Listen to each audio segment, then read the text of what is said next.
I welcome you to Inovare. Yeah, this is where we innovate. This is the podcast where changes are made. If you're not growing, then you're dying. Innovation is the key to surviving. This is Inovare, where we ain't scared to make that change and create a new way. If you're ready to learn and sit back and just chill, it's about to get real. This is Inovare. Yes, that's what I'm talking about. Yes, that intro. That new intro is brought to you by a man named Joey Yak. Joey Yak is with me today. Joey Yak has long been an entrepreneur, first growing a brand and following in the rap game, signing a record deal and doing national tours with people like Bone Thugs and Harmony and Stevie Stone. Joey then turned attention later to family life and rebuilt himself and brand to what he calls bangers for businesses. Welcome into the Inovare Podcast, the studio CEO himself, the creator of my intro, Mr. Man Joey Yak. What's up, Joey? How are you? What up, doe? What's good? Hey, everybody that's watching, Yak stands for you already know, and if you don't know by the end of this episode, well, you probably never will. Just starting it out. There goes my first question, is the Yak. So let's talk about that, your background first. Let's talk about where you grew up. You know, what drove you to hip-hop, and then we'll get into your hip-hop career and what you're doing now, but I want to, get the backstory. Let's learn a little bit about young Joey Yak. Dude, young Joey Yak. So I'm born and raised in St. Louis, Missouri. Basically, I started actually doing music really, really young, man. So just to take you back as like the 8, 9, 10-year-old Joey, my dad always did music, and the dope part about it was it was 9, 10 years old. It was the 4th of July. We were getting fireworks, and we actually were at the fireworks stand, and we seen Ali from the St. Lunatics, which is Nelly's group, the St. Lunatics. And my dad's like super extra, has no filter, and was like, dude, I rap. You need to check me out. Like, I'm just sitting here super young, like, bruh, like, what are you doing? But, it was my dad, and that was my best friend. And dude, like, he got in our car. My dad somehow got him into the car, put on a tape of him rapping, and I was in the back seat just getting it, right? And he looked at me, and he was like, this kid's a star. So the reason why I tell that is, like, further down in my story, you'll understand why I definitely want to tell that. But this kid, he was like, this dude's a star. He's a Disney star. I see a millionaire. I see a superstar. And that really, like, planted the seed in me, like, I do this, right? Like, I can do this. Me and my dad used to, like, on Saturday mornings, it wasn't like cartoons. We would get in the Oldsmobile, 98 Oldsmobile, and we would battle each other, just driving around. Like, that was our thing. And, Ali and them started getting so much bigger, Nelly, and then this is right when Country Grammar just hit and, like, set St. Louis off, and, we just lost touch. But I started my career as J Fresh, FR3 money sign 8. And I was just this little young kid out of St. Louis that, start at like 13, 14, I started, throwing some decent sized shows, and, I started to make a name for myself. I was a soccer player, actually. That's the funny thing, that people like, oh, he's a soccer player that can rap. It wasn't the rapper that could play soccer. So music wasn't even my main thing really growing up, but it was always my therapy because, as I mentioned, and you cut me off whenever because, I got a story and I love to tell it just because there's a lot of... That's why you're here, man. You're here for the story. Absolutely. So, my dad was my best friend, and, like, with the music thing, if it wasn't for him, I wouldn't be doing music. And, when I was about 13, 14, he hit the crack pipe and said he blinked his eyes and 15 years went by, so he became addicted to, drugs. He was always like, always did stuff just like the average user, but crack took over his life, and, we lost our house. We lost, my mom and him got divorced, and music really became my therapy, man, as going in high school and throwing these shows. And then me and my boys, like Yak, we always be like Yak, Yak, Yak. And my name transferred to Yak Boy Fresh. And I got a full ride to a lot of soccer scout for soccer. And I didn't want to leave home. I was kind of a shithead, got kicked out of my last high school after soccer season. And I just ended up going to community college and, did that for 1 year. Went over to England to play soccer, and when I came home, I was like, I'm going to take the soccer thing seriously, but God had different plans for me. And literally, man, a day after I broke my leg the third game into the second season, and then the next day, my wife, who was just my my girl back then told me she was pregnant with our daughter. And I dropped out of school. I got a job. I was like, I'm about to take this music thing full blast. 1 year later, long story short, the same person that said, you're a superstar, you're this Disney star, blah, blah, blah, called me when I was being a porter at Lufuse Kia. And he was like, you know who this is? I was like, man, it's Ali. What's good? He was like, man, I've been watching you. And like, you're still that superstar. I want to sign you. So it just goes to show that you never know who's watching. Yeah. Right? And you just got to take massive action and give somebody a reason for them to watch you. Right. You know, people never think that someone's watching them because you're not giving them a reason to. I was making so much noise that he had no choice but to not hear about me, right? Mm-hmm. So I ended up signing that deal. Only had that deal for 8 months. So I'm signed to Nelly's label, Dirty and T, we got through Universal Records. End up only having that deal for 8 months because me being so young, I was about 20 years old, had a daughter, living in my mom's basement, selling weed. And when I got the deal, I thought I had the job as the janitor. But really, I thought I had the job as the manager, but really I was just the janitor. But I was young, naive, immature, didn't have a real role model to guide me with building real character. So I was just this dude with talent and had the look and had the charisma and the energy to be a superstar. That's what I thought I was meant to be. So within 8 months, I asked him to leave my deal. He let me go, knowing me personally, no lawyers or nothing. He was like, all right, man, if that's what you want to do.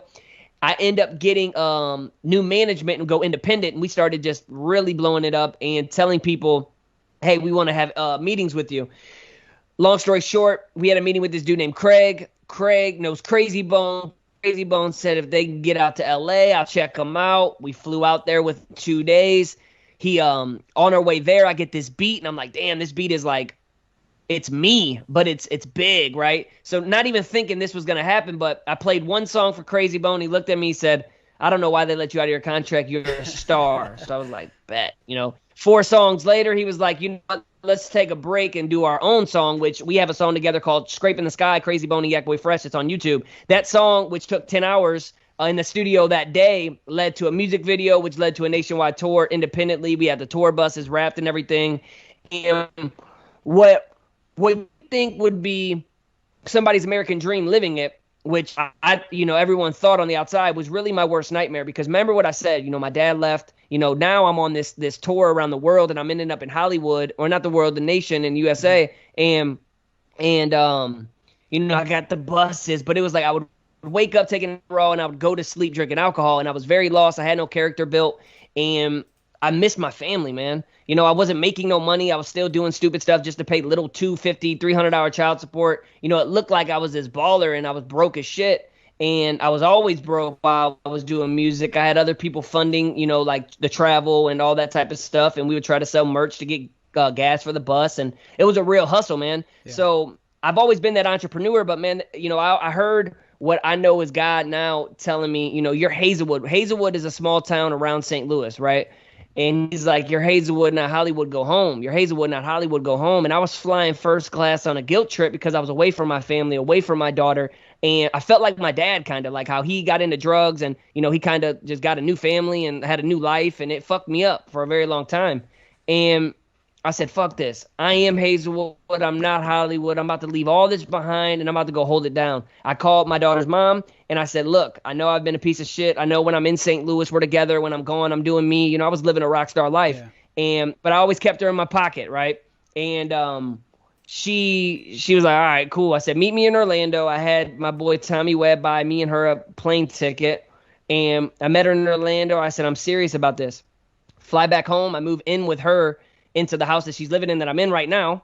And I said, I'm really about to hold this down. So for the next 6 months, man, I would take job after job after job doing like random shit that I wasn't even, that Joey doesn't do, like right, landscaping. Whatever you can do to get by, right? Whatever I could do. And then I heard about something called, digital marketing sales, that you can get paid 216% commission. I said, wait, if I sell something for 500, I can get $1,000. They're like, yeah. I was like, man, sign me up. I went in there, told him, look, in a month before, I was a bad alcoholic, man, real bad. I told people, I was go gadget ratchet, and I turned up. But I was the life of the party. I was a mess. I always had stuff on me. you know, I would do stupid ass shit with leading it. I would always black out. I totaled my my wife's car, and like I just had these this transformation where it's like, for me to live, that person has to die. And like, you know, I went go gadget ratchet to being overdosed on the Holy Ghost, man. One night, one morning, I woke up really hungover, went to church, and I felt that flame, and I was like, I need this. Right. 1 month later, now I'm 1 month sober. I'm in the church scene heavy. You know, I get that interview at the sales job, and I said, look, I've never sold products, but I've sold me. And like, I've had deals and and they were like, yo, you're hired. And I said, I promise you, I'll be your number one sales rep. Became the number one sales rep. And I was in that sales job for 2.5 years. And when I was in Boca Raton, Florida, for like being the number one sales rep, I looked at my wife and I said, which was my girlfriend at the time, I said, you know what? I'm going to leave. Like, I'm at a low point right now. I need to leave now, because every time I get all these big deals and stuff, I get comfortable and I never want to leave, right? Yeah. So that's when I quit my job and I went, keep going. No, hold on. So you were in this job and everything's seems to be going well. You are the number one sales rep. You have this backstory, this very extremely unique backstory of self-branding, you know, touring, basically like what you're talking about. Every 16-year-old in the 90s, right? I mean, I grew up in the 90s. I'm a hip-hop head. I was a DJ. You know, I thought music career, that's going to be me, yada, yada, yada, right? And so, like, I didn't make it. I mean, I was a producer for SiriusXM. That's my making it, right? And that's like not making it. I remember how hard it was for me to leave that industry. My wife had. Yeah, but man, the whole making it thing, and not to interrupt you, but like, we get to decide what that means, man. True. You know what I'm saying? So you did make it. You did make it. That was just because you're not no superstar on billboards and being a number one on all that type of bullshit doesn't mean you didn't make it. It's like, we get to determine that what making it means, but we put ourselves in these categories with other people, like me saying, you know, Justin Bieber, right? Come on, man. No, hell no, I didn't make it. Right. But I pursued that and I made it. Like, I did the nationwide tour. Like, I consider myself making it. Did I make millions and stuff? No, I didn't learn how to make money off of making music until what we'll probably lead into, but I just had to say that for you because, no, bullshit, you made it, bro. Well, I appreciate that. Yeah, but I say that to say, you know, like, I was not financially taken care of when I thought that I had made it. I mean, I do tell the people that, like, yeah, I made it to SiriusXM. That was always my goal, was to make it to Sirius, and I did it. And then after I did it, I was looking around and kind of be like, okay, well, this wasn't what I expected it to be. And then to leave that industry and to go to a completely different industry, right? I went into tech, right? I went into web development and Microsoft development, everything like that. But I always had that itch. And to leave and to go into that new industry because I knew that it was taking care of my children, right? That's to me, that's what you did with your sales, where you did it because you felt like you had to, not because you wanted to do it, not because you were passionate about it, but because you knew that you were going to be providing something better to your now wife and kid, right? And so that leads me into this next chapter of you, right? Where you were talking about, I need to quit. Is that because you felt like this wasn't your passion? It wasn't your calling? I just knew that there was something. While I was at that job, I was doing little side stuff that I wasn't supposed to. Like, you know, being in sales, I got to witness what a chargeback is. And like, in order for people not to quit and like charge back and me to get that commission taken from me, I would make people like little videos and commercials and theme songs so they would stay, right? Like, and I wouldn't charge them. And I'm like, yo, here's you, just stay for 1 more month. You know, I need this money. But I went to a seminar with my boy Zach Babcock, and him and I both were like starting out on our journey to where like we're trying to identify who we are. And he hit me up and he was like, look, I have a ticket to this Shorten the Gap branding event with Mark Lack. And this is back in 2018.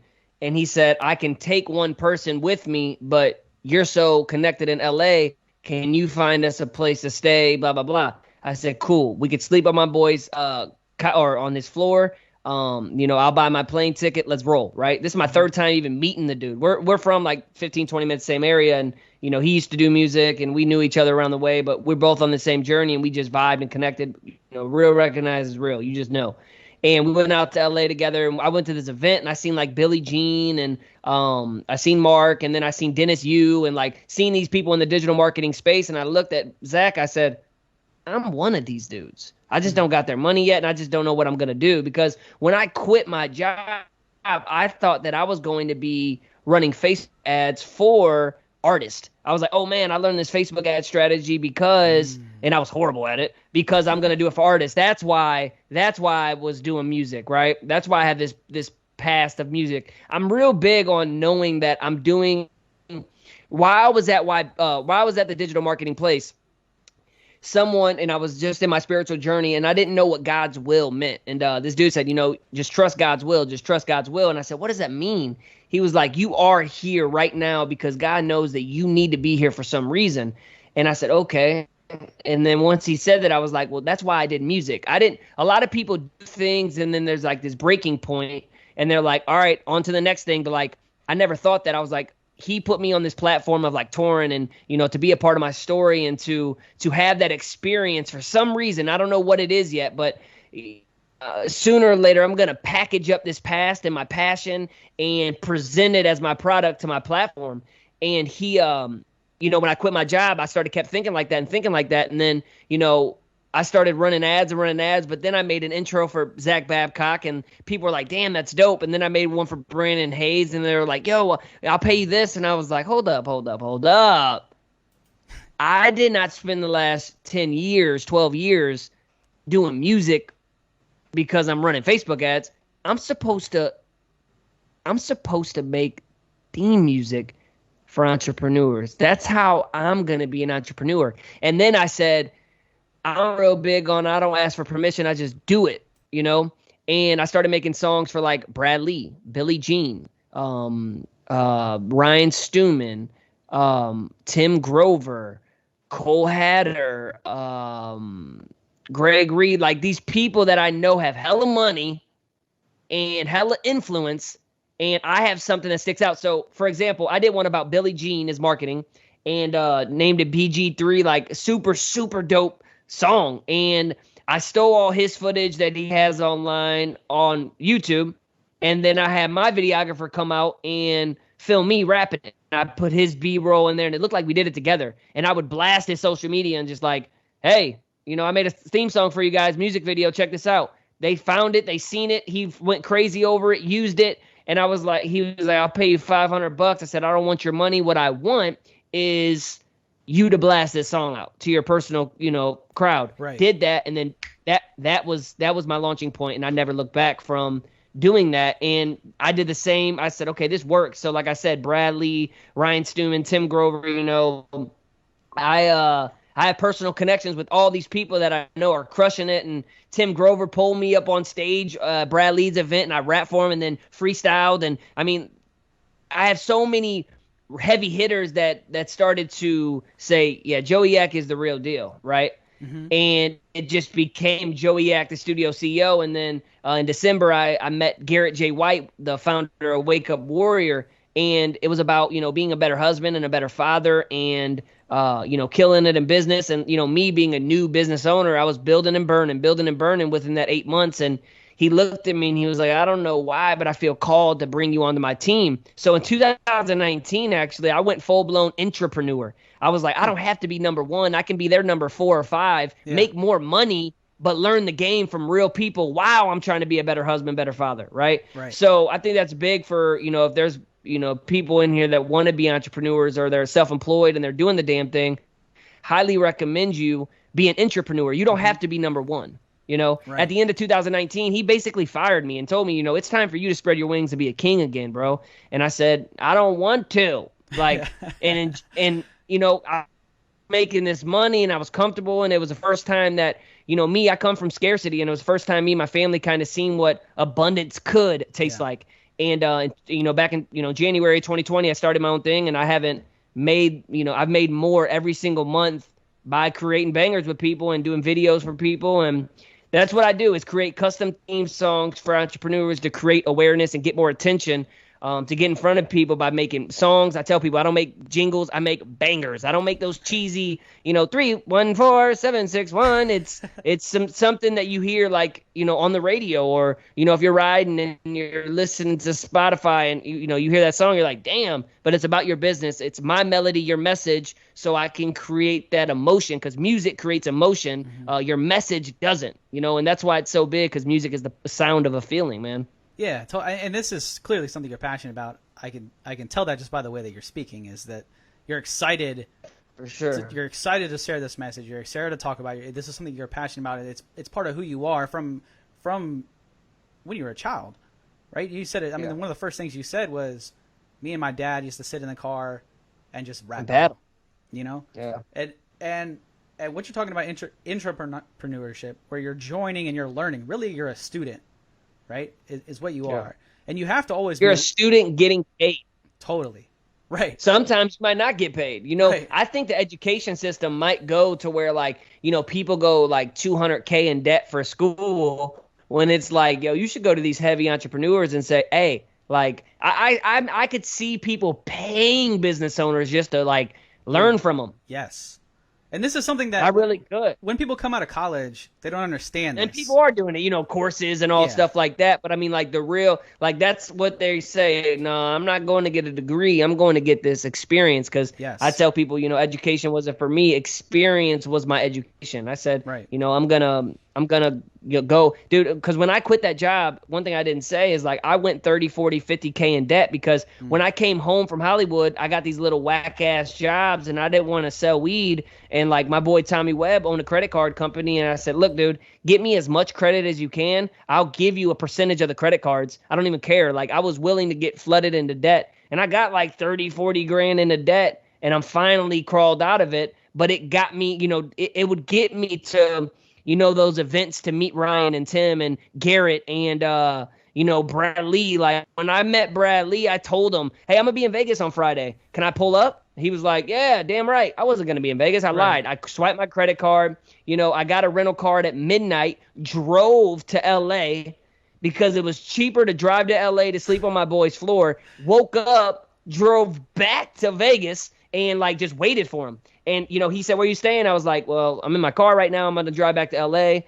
He was like, no. And this is after we vibed. Yeah. I had my whole studio set up. He put me in a hotel room. So for the next 3 days, and I just learned and kicked it with them. And real recognizes real, man. And when you're hungry and you got that emotional intelligence, and people can feel that shit, man. And people do want to help you. A lot of people don't think that people want to help each other, but when you're hungry and you have that grit and that by any means I will be successful. I don't know how, right? Like, I've never really asked how am I going to do it. I just would do it. People, when I say I make custom theme songs, people are like, oh, he probably always knew he was going to do that. But that's one thing. The formula is one thing plus one thing plus one thing plus one thing plus one thing plus one thing equals the thing. And then it's one thing plus one thing. Who knows where this is going to lead for me, right? Right. But that's what it is. Like, everyone's like, I don't know my purpose. And it's like, I get it, bro. I get you don't know your purpose, but you're not supposed to know it like that. Right. You're supposed to try things, because God put me in that sales job because I had to learn how to close these business owners. Yes. I was closing business owners for the first 2.5 years because I needed to learn their language. I needed to learn their perspective. And in order for me to be on my own business owner, to learn about little stuff like CRM and just marketing in general and branding and just little things, man, that, there's a language in every single industry that you have to speak. And I had to learn it. Yeah, it totally. I say this all the time, right? Things don't happen to you, that happen for you, right? So, absolutely. So I went off to college, but I was a shit student. You can ask my parents. They spent way too much money for me to not do well in class, right? That's like a soft. Like, you come to Thanksgiving with my parents, and and college comes up, then it's not a happy conversation that we're about to get into, And so, but during that time, that's when I started DJing. That's when I learned how to file noise complaint paperwork, how to get occupancy passes, how to do business with the government at a small scale, so that when I grew up later, yeah, sure, I wasn't what I thought I was going to be. I didn't follow the appropriate path that I thought when I was 17 thought was going to happen, because name me one 17-year-old that's got it figured out. And you know, that doesn't happen. Right. And so, but I went through all these steps to say, okay, this happened in this, and this happened this. And then now where I'm at now, I still don't know as to how much I'm going to get. You know, there's still so much more to learn and so much to be accomplished. But from everywhere that's happened, all of the failures that build up are your teaching blocks. Those are your teaching methods, right? But the passion for whatever who you are, whoever Joey is or whoever Roy is, at a young level, at a young age, that's there, right? Music to you is what you're passionate about. And so you ingrain your passions into whatever it is that you're doing. Radio, there are pictures of me when I'm 12 years old, holding up a microphone and headphones with a fake t-shirt that I made that says DJ Reese's. Absolutely. That being on the radio was something that I thought that I was going to be doing. And it led me to SiriusXM, and it led me to DJing, and it led me to all that other stuff. And now here I am with a podcast, right? So it's like, it might not end up to be exactly what you want, but if you keep those passions and you know who you are, then it's going to help you along the way. And so, and being open to letting it be something else. You know what I'm saying? Yes. Like, you know, me, just because I wasn't this superstar, you know, it's like I had a list. You know, a lot of people want everyone to know who they are, but they don't even know who they are, right? Yes. So, and I know you are expanding, because I truly believe, you know, the purpose of life is expansion in all areas of life, of personal, professional, physical, you know, spiritual, all that. It's how can you be better today than yesterday? And I know that's cliche and cheesy, but it's real. And I try to live my life like that. And it's owning where you are as well, man. Like, you know, I'm in my kitchen right now, a 900 square foot house, 2 bed, 1 bath, 4 people and a dog. And I do all my business in my backyard, in a shed that I call the BB, backyard business. Yes. It's like, I own where I am, right? And I'm making great money. And great money is different for everybody else. Remember, there's definitions to success and whatever it is. Me, I've already got over 100, over 6 figures this year. And it's just me and one other person that does editing for me. And all I'm doing is podcast intros, custom theme songs. You know, like we said, music is my passion. But really what I love to do is storytell. I'm a storyteller, man. I'm telling your message with my melodies. So music is just the outlet on the way that I do it. So it's just dope, man, because I'm able to package up my passion, package up my purpose, and present it as my product. And, you know, a lot of people out here, just something that they're so good at or something that they have to offer and the value to give, it becomes familiar to them.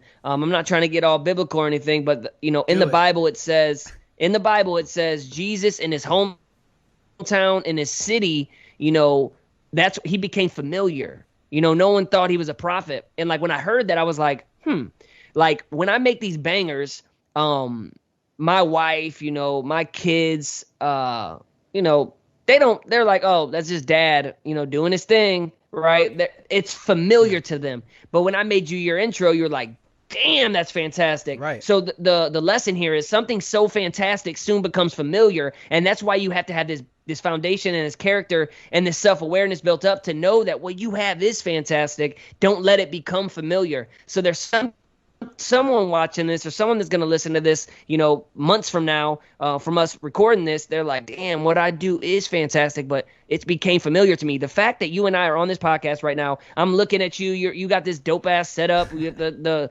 background, and you laughed and you heard me and understood me is fantastic. But us as humans, it's familiar. We're just living, you know, we're just waking up every day into this world, like simple is sexy. And we have to simplify life, I think. And, you know, I might have took a way left turn on like what we were supposed to talk about on this podcast, I just feel that people need to understand that they're fantastic. They probably think they're just familiar because they go with themselves every single day. And I try my best I'm weird, man. I try my best every day to just be like, damn, I'm a thing. Like I can move my arms and talk, and that's crazy to me, bro. Yeah. It's crazy to me. And in the past 3 weeks, man, it's been dark for me. I suffer with anxiety and depression sometimes, and just being creative and I don't know what it is, but I'm big on like just vibes, and the vibes been weird. And like lately, I just been getting back to the gratefulness, you know, and my routines of like, man, life is just beautiful. Yeah, wake up grateful, man.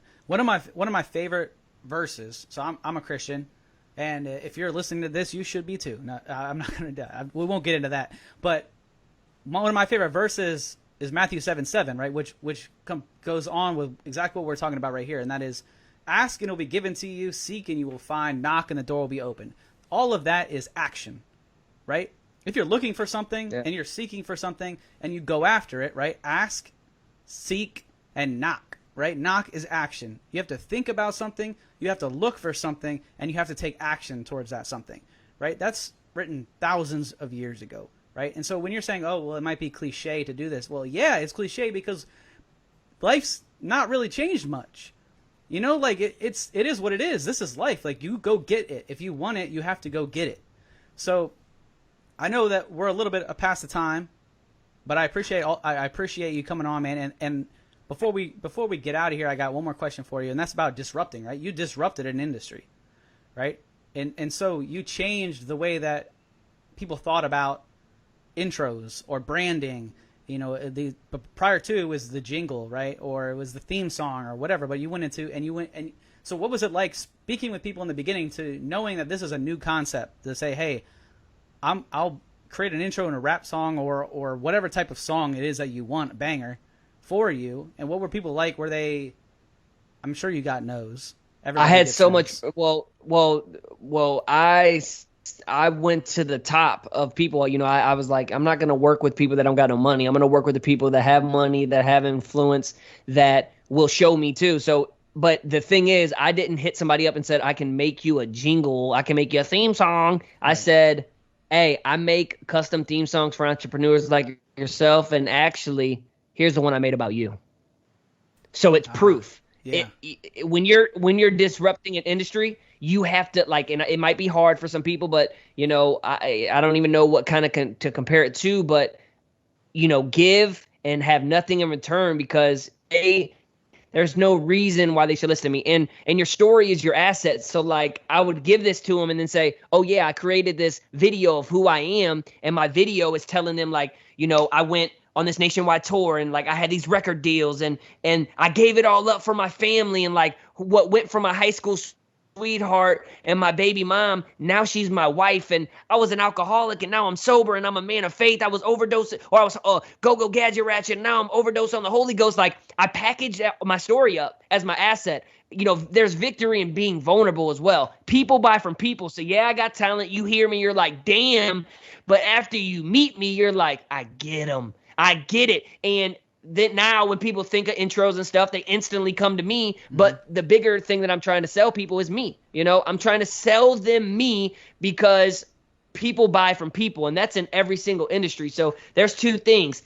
When you're disrupting the industry, you have to give it without wanting anything in return. And me, it was my talent and what I do. And then I had my story packaged up to where even if they didn't like this, you damn sure I'm going to sell them on me. Yes. Yeah. And so now how do people reach Joey Yak? How do they get their own theme song like the one I played at the beginning of this that is absolute fire? How does somebody get their own? Yeah, for sure, dude. So you can go to joeyyak.com and, like, check out some other examples and just fill out the form, and me and you can connect for 15 minutes on, like, how can I help you? Do you need an intro, a custom theme song, some video work? I do video editing and everything. I got a couple clients on retainer of, like, I have videographers in all states, and, like, they go and shoot for you once a month, and I do all the editing for you. So I do vary of stuff, but you can go to my website, joeyyak.com. I'm a very personal dude. Like, so Joey Yak on Facebook, you can find my personal page as Joey Yak Peeper, Pieper, and then Joey Yak fan page. And I'm on Instagram as joey.yak. Those are my two main channels right there. But I love when people reach out to me on my personal Facebook, man, just so I'm a real human, right? You know, and I just love vibing with people.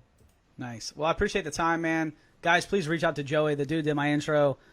We've been talking for a while now. I love your mindset, dude. I love everything you're doing. We come from a similar background, which I love. I love meeting other hip hop heads in general. Like, that's just real. But I love speaking with you, man. And thank you so much for coming on, buddy. I appreciate you. You already know. Guys, thank you so much for checking us out. InovarePodcast.com. That's where you can find it all. We're on Spotify, iTunes. We're on YouTube. We are on, I think we're on 7 different platforms. So basically, if you listen to podcasts and you search Inovare Podcast, we will show up. That's how the internet works. That's technology. So, guys, I hope you enjoyed yourself. We are at 4 o'clock live every Friday. And like I said, if you want to listen to any of our previous episodes, Innovare.com. Thanks for hanging out, guys. See you.